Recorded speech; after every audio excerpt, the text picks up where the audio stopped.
বাংলাদেশ জাতীয় ফুটবল দলের জন্য এসেছে এক বড় সুসংবাদ। ইংল্যান্ডে জন্ম নেওয়া এবং বেড়ে ওঠা মিডফিল্ডার কিউবা মিচেল এখন আনুষ্ঠানিকভাবেই বাংলাদেশের হয়ে খেলার ছাড়পত্র পেয়ে গেছেন।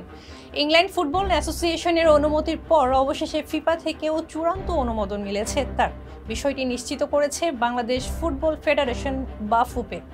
সিঙ্গাপুরের বিপক্ষে এশিয়ান কাপ বাছাই পর্বের ম্যাচের ঠিক আগ মুহূর্তে এলো এই সুখবর। যদিও 10 জুনের ম্যাচে কিউবার খেলার সম্ভাবনা খুবই ক্ষীণ, কারণ ম্যাচের জন্য খেলোয়াড় নিবন্ধনের সেই সময় ছিল 3 জুন।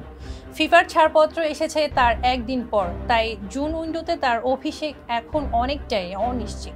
তবে সম্ভাবনা একেবারে শেষ হয়ে যায়নি। যদি বাফুপে বিশেষ কোনো ব্যবস্থায় তাকে অন্তর্ভুক্ত করতে পারে, তাহলে তাকে হয়তো এই ম্যাচেই দেখা যেতে পারে।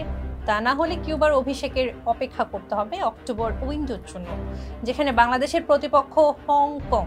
ইংলিশ ক্লাব সান্ডারল্যান্ডের অনূর্ধ্ব 21 দলে নিয়মিত খেলোয়াড়। কিউবার জন্ম ইংল্যান্ডে হলেও তার মা বাংলাদেশি এবং বাবা জ্যামাইকান।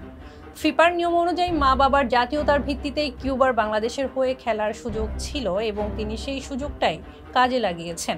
মাস দুয়েক আগে বাংলাদেশের হয়ে খেলার আগ্রহ প্রকাশ করলে বাফুপে দ্রুতই তার কাগজপত্র তৈরির প্রক্রিয়া শুরু করে।